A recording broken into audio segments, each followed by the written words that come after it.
ভালো হলে তো ভালোই, কিন্তু আমার কেন জানি মনে হচ্ছে তুমি কি নিয়ে যেন একটা টেনশন করছো। তুমি এবার আসার পর থেকে না তোমাকে আমি ঠিক স্থির দেখছি না, কেমন যেন একটা অস্থির অস্থির ভাব। তোমার ভিতরে সেই প্রাণ চাঞ্চল্যটা পাচ্ছি না। তোমার কোনো সমস্যা নেই তো তরু? আপনি ঠিকই ধরেছেন দুলা ভাই, একটু সমস্যার ভিতরে আছি। কি সমস্যা আমাকে কি বলা যাবে?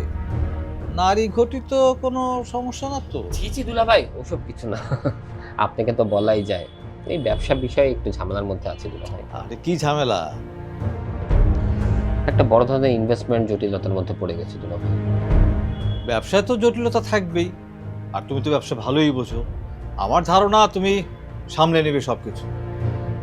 এবার বোধহয় হচ্ছে না দুলা ভাই, এবার ইনভেস্টমেন্ট অনেক বড়, আর পুরোটাই লসের মধ্যে পড়ে যাচ্ছে। কি বলো? হ্যাঁ দুলা ভাই, ঢাকায় এসে এদিক ওদিক ছোটাছুটি করলাম, কয়েকটা জায়গায় ঘুরলাম, কিন্তু পজিটিভ কিছু পেলাম না। আর এটা এমন একটা অবস্থা হয়ে গেছে, এখানে লস হয়ে গেলে বিশাল একটা ঝুঁকির মধ্যে পড়ে যাবো দুলা ভাই। কি করবো বুঝতে পারছি না, তাই শুয়ে শুয়ে চিন্তা করছি